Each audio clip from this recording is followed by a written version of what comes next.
So on the launch of FC26, we are all going to get 6,000 FC points if you have downloaded or at least bought the Ultimate Edition. Now the question is, where do you spend it? Do you go straight for packs? Do you hold some for evolutions? Or do you do any other means? For instance, draft is still a way that you will utilize points, or at least if they are following the same procedure, that is what we've got at the moment. Now, if you are very good at the game, you've got a bit of time, draft is always going to be perfect. Because naturally, if you can get to stage 3, stage 4 consistently every single time, it's going to be a fair amount of drafts that you can do. You should be able to do 20 in total, and if you can get that amount of packs pretty consistently, maybe yes you miss 1 or 2, that's more than likely going to be the most efficient way, but it'll also be the way that has the most time put into it. And if you are still trying to grind squad battles, rivals, champs eventually, because it will take you quite some time to get through 20 drafts, you're not going to necessarily have a crazy amount of time for everything else. Then you've got to look at the stores, because that's going to be the biggest one where most people will spend their money. Now, if we look at the same store kind of setup as what we had in the start of FC25, it seems to be that they are going more consistent with giving ourselves packs very quickly. I swear we had promos within that first weekend straight off the bat. But a lot of people's ways is going to be doing premium gold previews or premium gold player packs for 150 points. Now, if you are utilizing all 6,000 points on that, you'll get roughly, I think it's an absolute zero of 40 packs in total. Now, for instance, just in case we want to try this, so say we go and buy this pack, for instance, we buy the 7.5, obviously you won't utilize 7.5, you'll obviously go for the points. If we was to get absolutely nothing, we maybe get 1,000 coins every now and then. We get a couple of players that might sell, and I would definitely utilize being able to sell. Like, for instance, Alanga at the start of the game would be pretty decent. He's obviously going to be a bit higher rated, but say if we was to discard everything, we're roughly getting around about 3,000. So if we kind of put it at a low end of about what 2.5, and then the high end at about 3 to 3.5, it's not going to be a terrible budget each time. If we was to go for 2.5 every single time for 40 packs, I believe that should estimate to be out about 100,000. If we was to be able to get 3,000 per pack, and I'm kind of anticipating maybe getting 1 or 2 walkouts, if you was to do that, it should be about 120,000.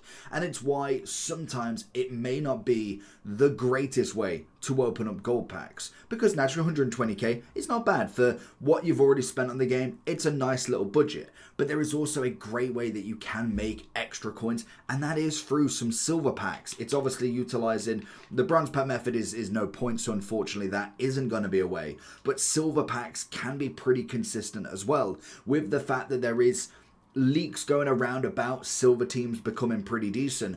If you are kind of getting into the point where I can potentially go and get some of these players and maybe get some Premier League, some La Liga that might sell in a future as kind of an investment to start with, that's always going to be pretty worth it. Obviously, in the end of this game, we haven't got many people buying stuff or many people putting up sales, so they're naturally going to be a bit more expensive than what you can kind of imagine. But we get this all the time where players are just that little bit more expensive if you go for the cheaper. Now, the trade-off that you're having, you're not going to get anybody big. You're not going to get an Mbappe potential. You're not going to get an Icon potential. And realistically, out of 6,000 points going on 7.5k packs, you're probably not going to get him unless you are incredibly lucky. So you've got to always take that with a pinch of salt. But even then, if you've ever done silver packs, kits can sell pretty consistently. Any championship, anything like that. Sometimes the stadiums can do stuff as well. At the start of the game, everything can be an investment into it.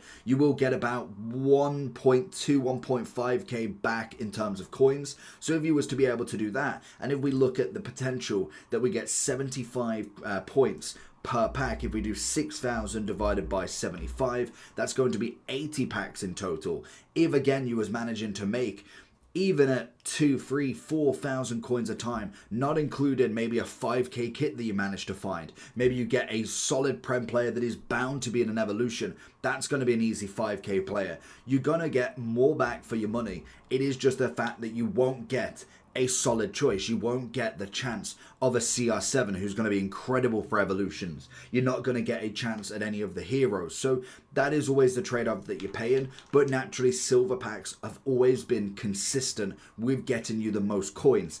it's just not the best way everybody wants to do. You're looking to get players in there to not necessarily have to spend money on the coins on the players, but to be able to just get as many coins in, a few players here and there, you manage to build your team and you go from there. So there is a few ways that you can go about it that personally makes sense. Now, obviously, another great way as well is not necessarily making money, but is evolutions. Evolutions is always going to be a fast way that you can get some extra players. So if you're looking for coins, check in the description for Eldorado. Depending on the coin amount that you're looking for, the delivery time is displayed on the website, and you'll see lots of different trusted sellers with reviews on specifics and also the ability to be able to pick who you want. It will also show how much they have in stock, and obviously you can see that they are verified members. There is 100% refund ability and also 24/7 support if you need any questions with your coin needs. Also, if you head over to Trustpilot as well, you can see over 30,000 upvotes for them. You can see how reliable they are. Obviously great feedback across the entire board with Eldorado. So when on checkout, make sure you are using the code JT11 for 5% off your order every time. Discount code JT11. Now let's get back to the video. Because naturally at the start of a game, you're going to get a consistent amount of paid evolutions. More than likely ones that will boost you up massively. You'll get a few free ones that are nice, but they're going to make you buy the coins, make you spend the points on the paid ones to get that upgrade, to get that 84, 85 rated striker. That is a consistent solid option compared to paying 30, 40, 50k for a random striker going forward that is just slightly better than the rest, that will lose their value within the first kind of month. So that is another way that you can almost save your coins from buying evolutions or save yourself from loading up more points, which is what they're going to try and do. Naturally, that's going to be a big way. Now, the other way that you can go about it in terms of waiting, if you're not looking to spend it straight off the bat, then you can obviously wait for the promo packs.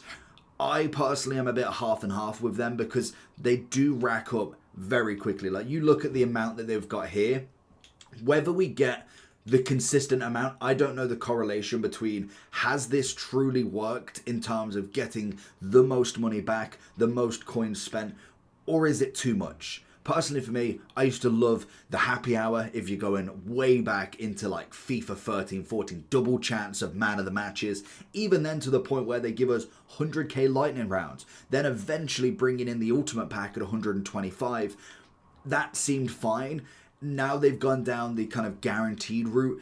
It seems to be endless. Like, we've got so many players in every single pack, from a player pick pack, 11 86s to 20 tradable 85s. They might potentially go down that route again, which means that if you've got a 3,000 pack that's guaranteed X, Y, and Z, I suppose you are guaranteed that value. The only thing is you won't get tradable value back. So it depends on what you're personally looking at. If it was me personally, depending on your aspect, I personally want to make as many coins as possible from that packs. Now, obviously, I'm going to load up a few more points, but if I was to just go with that 6,000, my main attribute would be to get as many packs, as many players, coins, whatever I can into the club early, especially if you do manage to get, for instance, a Van de Ven, 82 rated. He's bound to be a crazy amount of money for a very low overall as such. He's going to be more obtainable than your Mbappe, and you potentially will look at some other players that will do it. Most Prem players in that 86 and above zone could be a nice little pack to start with. Now, when it comes to what I would do with draft, there is the option to do single player draft. If you've again got the time, you can put it on beginner. It's not going to be a bad way if you can't do the online. I think getting more packs for it, you can guarantee yourselves getting to that final zone every time.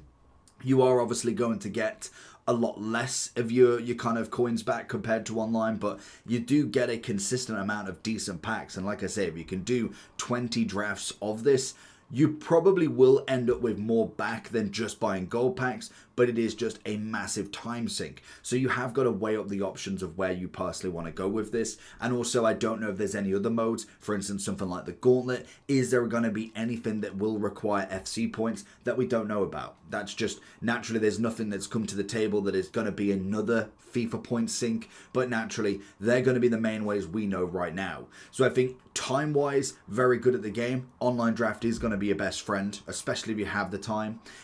If you've got time but you don't play online, single player draft is going to be another great way to get decent packs, or at least better packs than your just 7.5k, but will be a massive time sink and has got the potential to not be worth it. That's the big problem with that one. I think online, if you can consistently get there, you're almost guaranteed the chance to get something, whereas single player, you could definitely do 20 drafts, win them all, and still not necessarily get your money worth it, in my opinion.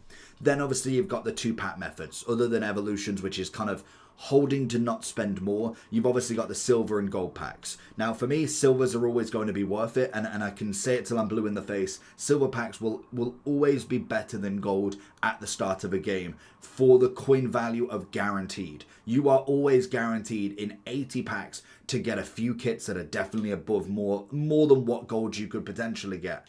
But then you've always got the argument of, what if I was to get that Van de Ven? What if I was to get somebody that is a 50k, 100k player? And that is why normally premium gold packs will definitely win in this aspect, because if you do manage to get it, it's going to make it a little bit more difficult for premium silvers to really rank up. Now obviously if you're holding off on players, if you're holding off on kits, you could definitely make a solid amount back. The moment we get a silver player upgrade from an evolution that takes them up to that 74 as like a silver beast start, that's going to rank up a lot more players. And if you've got 15 of them that all go for 5k, that's going to be where it's worth it. So there is a few avenues. I want to know your comments down below on where you're personally going to spend it. Do you do it every single year? Is there a specific method that you personally like?